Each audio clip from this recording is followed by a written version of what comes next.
Well, hello there. Happy Star Wars Day. This is not a Star Wars episode, but figured I'd say hello and happy Star Wars Day. Today on the show, I want to talk a little bit about physical needs and kind of what's going on with me. In a sense, this is a cautionary tale. Let me close my window because I know the birds are already going to be chirping real loud. That's the kind of podcast we have where we just come up with things in the first 10 seconds that we have to fix and just keep it rolling. Um, so a few years ago, 2014, I sprained my Achilles tendon, and I was playing softball on the weekend, and I was going from second to third, and I just stumbled. The next morning, I couldn't walk, but I had to do a job. I was basically desperate for money at the time, and I had to do a job where I had to get up and walk around neighborhoods, like basically putting flyers on people's doorsteps. So I kind of pushed through, and I did it anyway. And it was really, really difficult with a sprained Achilles to do that. Now, fast forward to about 2017, when I was leaving my previous life and getting towards this one.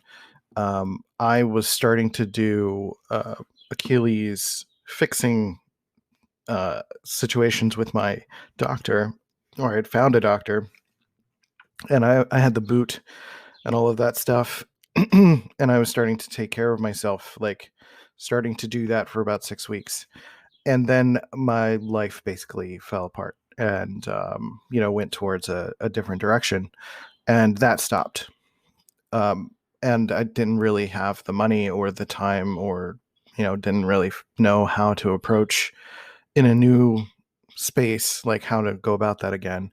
And then fast forward again to early 2019. Yeah, end of 2018, early 2019, I started to do Uber and Lyft for uh, basically because we were struggling. Like money kind of ran out and we needed to, we were basically living day to day. So I was doing Uber and Lyft for a few hours a day in the morning while Molly was doing, she was working at the Village Bakery here in Rochester, New York. And so I would drop her off like at 6 a.m. and I would go do Uber and Lyft for about 5 or 6 hours until she was done around noon or 1. And for about 2 months, 2.5 to 3 months after that, like my back was just killing me. Between that and our couch, which has been served its purpose for a very cheap couch that we have, but it is not something that has been very good for my back either. So I started to really feel this lower back pain pretty consistently. It was hard to sleep. It was hard to sit for a long time, and dealing with that. Now I tried to self-treat as I tend to do, and I was recently only figured out that I've been doing all of the wrong things and making it worse. Um, Fast forward now to about a week ago, last Wednesday. I was Molly was here. Our friend was over. We were watching The Circle, which is such a ridiculous show, and I decided to just sit down. And after about 2 minutes of sitting down, suddenly I had this pain from like my like lower pelvic perineum area, and suddenly like it just like snapped, not snapped literally, but there was like this sharp kind of feeling, and then suddenly it jolted up to my brain, and I had to just stand up, and I was like, what was that? Like I was freaking out about it internally, and kind of decided to stretch a little bit. I was like, okay, I don't know what that was. This is okay. Let's see if we can just kind of like move, jostle things. Maybe that was just a warning shot, you know.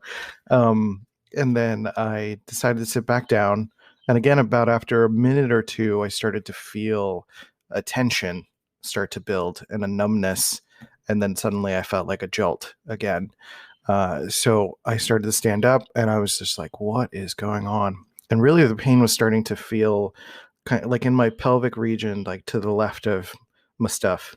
and it was like a little bit of it felt like it was like a nerve pain. It was like a pinch. And, um, I've been exploring what all of that is this week, and I've figured out that it's most likely pudendal neuralgia, which is basically like a pelvic floor muscle stress.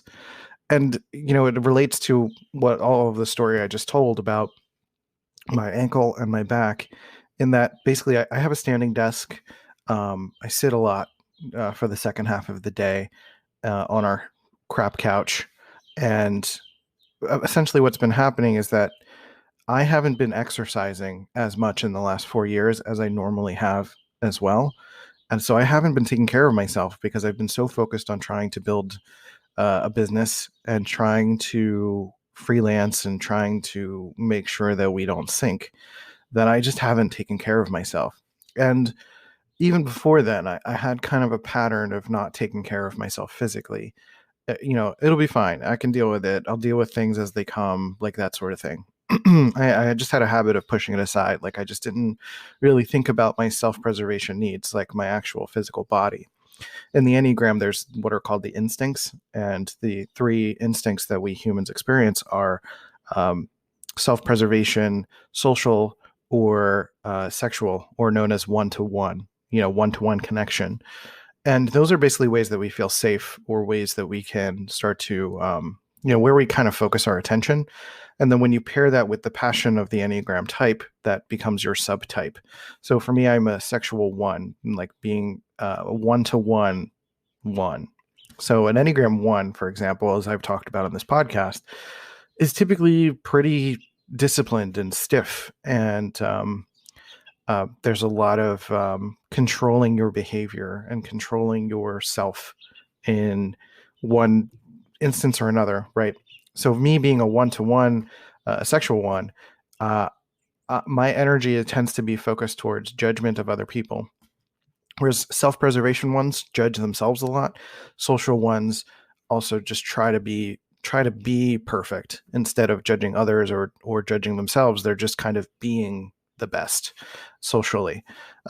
And so what's called for your subtype, there's a sequence. So you have all three instincts, but there's like a dominating force, there's a normal or secondary force, and then there's a repressed force, basically. So my sequence is sexual, social, self-preservation. And so all of this is highlighting how much I have been self-preservation repressed. And I've only realized this in the last few months as I've started to unlock that I'm an Enneagram 1, and I've started to do kind of relaxation work, because I just haven't realized how much tension I hold in my body. And so all of this feels like both a moment of kind of dealing with how much I've held a lot of energy in my body, how I've held a lot of my own flight or flight responses in my body, that I haven't trusted my body, that I haven't been taking care of it, and I haven't been that I've just been ignoring it in favor of pushing through and doing the work and going out into the wild and just focusing on, putting attack energy in forward, right? So that's another way to think about the instincts, is like, sexual or one-to-one is sort of like a forward go get energy. You kind of think about like mating rituals in the wild. It's like it's fighting for your mate, or going after someone. It's like an aggressive kind of stance. Social is a little bit more integrated. You're like playing the social game, and based on your Enneagram's type, that's going to morph how that looks. But essentially, it's like kind of fitting into a you're sort of, it's almost like a freeze response. It's just like you're sort of trying to fit in a sense. That's the social. Fit in or stand out, kind of depending on what your type is. And then the self-preservation is totally self-focused and, making sure that I get my needs met. A lot of self-preservation people have reported that they will, be thinking about their next meal and the meal after that and the meal after that, just to make sure that it happens. because that's something that they focus on. It doesn't always have to be that, but sometimes it can be making sure that you have the right clothing for the weather. Something that's the protective. You're kind of in a more anxious state typically, and people who have are more self-preservation dominant tend to report having a lot of anxiety. The 6 on the Enneagram is fear-based, and that type tends to have more fear in general. And self-preservation 6s are like the embodiment of a trembling heart, essentially. But if you are self-preservation, regardless of your type, there's probably some degree of like fear happening pretty regularly, kind of a flight response. And, Molly is a self-preservation dominant, and there's some timidness that comes out in her sometimes, depending on the situation. And so she's not necessarily health focused or health conscious, but she will basically make sure that there's food coming. Like we got to make sure that there's something happening that I'm taking care of, right? So that pulls the energy towards her. And for me, as a 1-to-1 dominant, as a sexual dominant, in the Enneagram instincts, my attention goes towards her, or goes towards my work, or judging other people. It's like my energy goes outward. And because I'm self-preservation repressed, I haven't really focused on myself. So hopefully all of that makes sense as to what I'm trying to say here. But when it comes to we talk about our mental health a lot, especially on this podcast. It's like all I talk about is mental health, and personality stuff, and everything's very mental.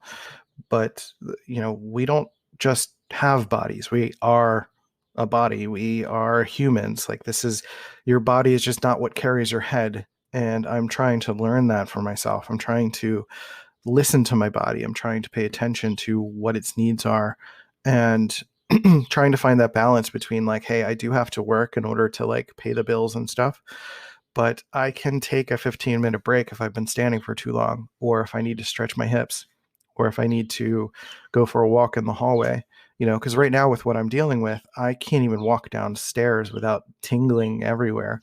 And it's really hard. So I just got health insurance. I need to get a gym membership. I'm needing to, or wanting to rather, not needing, because when I say needing, it starts to feel like a chore. So I'm wanting to eat better and lose some weight, because a lot of the last 4 years too, without exercising, and my diet has changed since I moved from California, but I just haven't been taking care of myself. And I'm up to about 230, and I'm 5'4". So 5'4", 230 is a heavy dude. I'm not supposed to be this at all. So I would like to lose some weight, take some of the weight off of those muscles. And I'm also working on my Achilles tendon and trying to massage that more, and trying to strengthen my calves and stuff like that. So, I mean, in its essence, I suspect, and I'm not a physician or a doctor or anything like that, I've just been doing my own research because that's just what I do.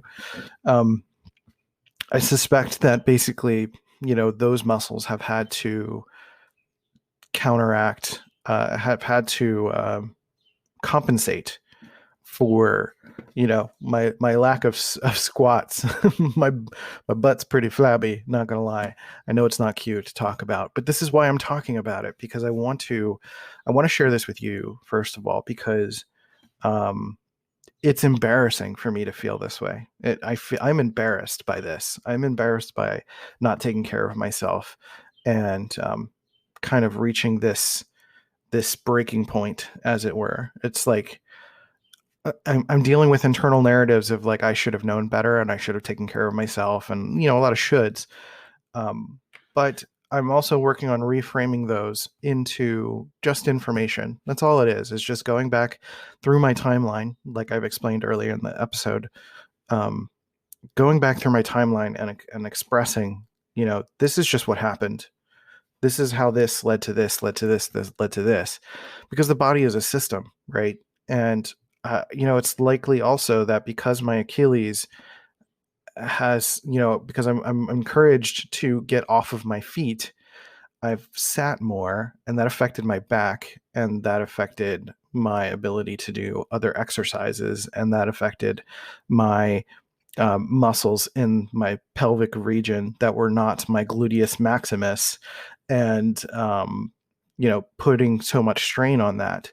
So I'm trying to think of my body as a system, and I'm trying to manage all of those things right now, and trying to also calm my nervous system, because that's an interesting aspect of this too, is that I just finished watching a video from a physical trainer, like a personal trainer for a physical therapist, who said that this pudendal nerve is like the only nerve in the body that has a direct connection to the flight or fight response, that it's reacting to what's happening, right? So it makes sense, because because that nerve is connected to um, all of the pelvic functions, right? Like sexual and defecation and urination and all of that stuff. It's all connected to that. And so that if you're, there's I mean, I'm okay with all of those things, but what I'm trying to say is that in the wild, if you are running from something and you have a flight response, like those things need to kind of be in check, right? So it's like those muscles tighten. So it's like, right now's not the time to pee. Or you're gonna run. Or if it's like, it's that idea of like you get scared. I mean, you get scared shitless, right? Like that's the that's the idea of like you get so scared that your muscles loosen completely and everything just goes. Or the other way around, everything tightens and you have to hold it all as you're running, right? So it makes sense that those nerves are tied to that fight or flight response.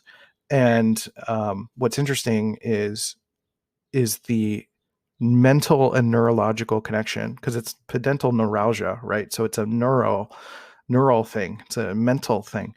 So it's why I'm also talking about this, because when I've looked it up, and I guess I'll put pudendal neuralgia in the title. Maybe it'll help some people who are dealing with that. Some of the videos I've been watching have helped me to see the connections to other parts of my body, and seeing how this is really like a team effort of sorts. Getting a physician for pain management, if that's something you want or need. I'm not so much interested in pain management, because my relationship to pain is like I'm okay with that. And then there's the physical therapist side to kind of help you manage symptoms and know what to do. And there's so much great material out there. I actually came across, there's the Bob and Brad, and they're a really fun YouTube channel that's been around for a long time. They're both censors, I think, in the Myers-Briggs system, and they're just like charming and really delightful, but explain things very clearly and with a lot of experience. And so they were the ones that I watched this video that basically explained that every exercise that you've learned either in the military or in school is like not good for your back. Like anything that any kind of like with the back, or like certain kinds of crunches, like doing a full crunch is not good for your back apparently. There's other ways to do that, and they talk about it's basically like bringing your knees towards you instead of bringing your back towards your knees in most of those cases. So if you find that you're doing exercises that are bugging your back, like that's probably the difference maker, is doing something that moves your knees towards you, like laying on your back and crunching your knees towards your stomach, not pulling your back up to your knees. Does that make sense? So so that's really great. All of that stuff's been super helpful and changing the game for me in terms of my understanding of this stuff. So I'm basically just sharing my story because, well, the other side of it is also psychotherapy, because it's very debilitating. It's very distracting. I'd say if anything, it's very distracting. It's just like, because there's not always pain. There's a couple other sensations. Sometimes it feels like there's like something moving around inside of your nerves, and it's just kind of like a water dripping kind of feeling. It's really strange. And it just kind of feels like things are moving around a lot. And it can be very distracting. You're just like, what? And especially if you're not educated in what's happening, like when I first sat down and I got that pinch, I was like, what is this? And like my fight response just started freaking out, right? It becomes this like cascade of responses where something happens and then you freak out, and then it tightens, and then you freak out, and then it tightens more, and then you freak out, right? It becomes this cyclical thing because, as I said, this nerve is tied to like the fight or flight response. So if you're feeling a pain and then you're feeling the fight or flight response, it's going to trigger the nerve, which is causing more pain, which is going to cause your to freak out some more. So like all of that's really interesting to think about. And it's interesting to think about that mental health connection to the body, because that's something I've been thinking about a lot lately as well, is how in America in particular, there's a lot of body blaming. It's like some of the videos I looked up that weren't very helpful because some of the physicians in particular, like the healthcare system in America is very much pain tolerance focused. It's very much about managing pain, not necessarily about healing. And that distinction is very important for me in terms of finding the right people to work with, because I want someone who's focused on healing and can help me heal, not just manage pain, because we have so many reactions to pain itself. Pain is just a signal, right? Pain is just your body saying, hey, there's something here.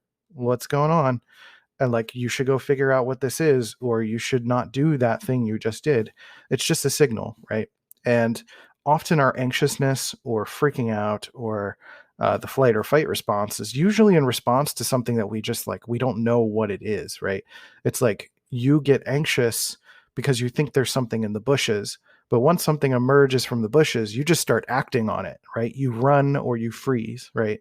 You're not actually feeling anxious anymore. Now you know what it is and you're doing something. But the anxiety usually comes from not knowing.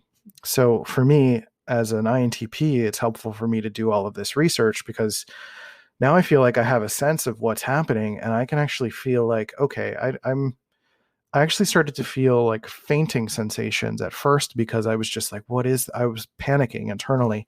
I didn't really talk to Molly about this because I think I did tell her actually. Um, I was just trying to figure it out for myself, and I was distracted by that for a few days. And starting to understand what this is, like, helped calm me down, in that I was starting to freak out to a point where I was starting to feel like kind of lightheaded and fainting a little bit, because I was like, what is happening? Is this a cascade of failures? Is my neglect coming for me? And in a sense it has, but it's okay. It's not the end of anything. Nerves heal, and it's not actually anything that's like broken. If it broke, that would have been like a bursitis kind of thing, and I would have felt that. But this is just like a stretch kind of deal. It's a muscle thing, and I know some of the stretches and stuff I need to do now, that I can take care of myself and make that a priority. And that's the thing, is like, now I'm needing to make this a priority because my body kind of forced it on me. And your body is trying to tell you things all the time, and it's important to honor it. Especially again in like an American society, we tend to think of the body as like a burden, right? Like it's oh, I got to take care of my body. Oh, I got to eat this healthy stuff. Oh, I got to do this. And the body's like, yo, I carry you around every day. Why are you being such a jerk to me? Right? So I'm trying to think of my body as like not something that I have, because like that's really, if I don't know if you think about your own narratives, but a lot of us say that, I have a body, and to ourselves, and it's like, we are our body. We're not just a brain. We're not just a heart. We are all of it. Our gut intelligence and instincts are powerful, and we have to keep those tuned just as much as we're keeping our mental health tuned, and we're keeping our heart health and emotional health tuned. All of those things are important to manage. Sometimes it's a lot. It's very overwhelming. I've been thinking about this, and focusing on my self-preservation needs is not a strength of mine. So having to focus solely on myself feels very uncomfortable. I don't really like to do that in this way. So having to put all of this energy into my own physical health, to be conscious of needing to walk around, to be conscious of my body reactions and needs, but then also at the same time trying to stay calm, trying to do some mindfulness stuff, because that's going to keep that nerve still and not freaking out and not creating this cyclical response. So if you think about Maslow's hierarchy of needs, when it comes to physiological needs and security and safety needs, those are the bottom of the pyramid. That's the foundational element of everything that we experience as human beings. On top of those are love and belonging and self-esteem, then transcendence. And it seems like a lot of us, and I could be just projecting here, but a lot of us focus on those top ones instead of focusing on the bottom ones, right? And I know I haven't focused on the bottom ones as much. But we try to focus on love and belonging. It's like, why don't I have a girlfriend or a boyfriend, or why doesn't my family like me, or why doesn't this, we're kind of taking our mental health and jumping up to those places, focusing on like, why do I hate myself so much? Like self-esteem related things or love and belonging related things, when really the foundational pillars of our mental health is physical health. It's managing how your brain reacts to your body, managing your body's relationship to your brain and to your heart, and understanding how external substances affect you, caffeine, stuff like that.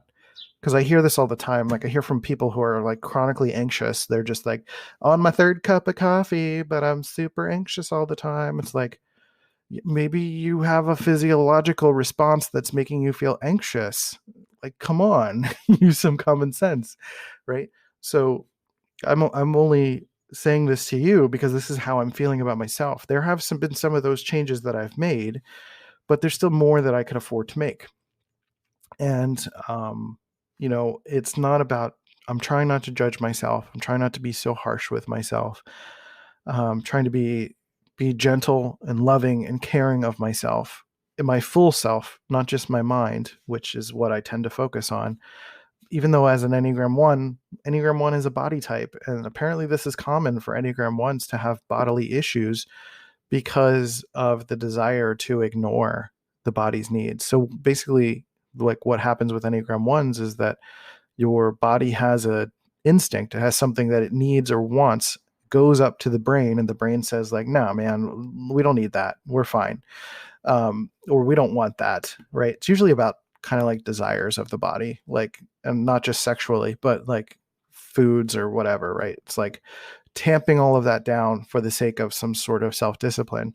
Self-preservation ones do that the most. They're like, mostly tight about that. But for me as a sexual one with self-preservation repressed, it's kind of flip-flopped, where I kind of let myself go, judging others, when I myself am feeling very lardy, so what's basically my action items, and maybe you have your own version of that you want to do for yourself. And I emphasize wants, not needs. Again, like need always feels like a chore. I'm trying not to make this a chore. Like I want to feel good. I want to heal. I want to feel like I can do more things. I want to feel like I can be, I want to feel like I've got 30 years or more in my life that I can live, that I'm not just going to fall apart right now, So I'm focusing my energy on those things. That includes, I just got health insurance. Once I can get moving again a little bit more regularly, I'm going to get a gym membership. My insurance activates in June 1st. So I'm going to do all that stuff. I'm going to talk on this podcast a little bit more about what I'm experiencing mental health wise, kind of doing my cognitive therapy with you, and sharing some of that story as I go along, and sharing some of that on social media, and continue to do stretches, eating a little bit better, fruits and vegetables and all of that stuff. So I've got my action items. I've got things that I'm going to do to take care of myself and take care of my basic needs, safety and security, and physiological needs, because everything else stands on top of that. So if you're having mental health challenges, think about your physical needs. Maybe there's something there that's not, and I'm not saying that's the answer, but it's supplemental and supportive. So I'm running out of time. With all that said, new website, dopeintp.com, if you're an INTP looking for support. And I've been C-Note. So I appreciate you. Take care of yourselves and each other. And I'll catch you next time on Dopamine. See ya. Oh, and just a reminder that we have a Patreon. So if you go to patreon.com/dopamine, DOPEamine, you can show some support there financially to support the channel. And also, if you ask questions there, I'll be happy to answer them with priority. And then I can give you a shout out here on the podcast. And also, if you want to join our Mighty Networks, which is more of a private community, same as Patreon, but it's Mighty Networks is more for exclusive content and all of that stuff. It's DOPEamine, DOPEamine.mn.co. You can join our Mighty Networks there. And if you're an INTP, we've got courses available for you as an INTP for focused on mental health management as an INTP and supporting your growth as an INTP at DOPEintp.com. There's also an email list there and all of that fun stuff. So thanks for being a fan of the show. You don't have to do any of those things. You can just keep watching, keep subscribing, keep liking, all of that fun stuff. And I'll catch you on the next episode. See ya. This has been a C-Note Media production.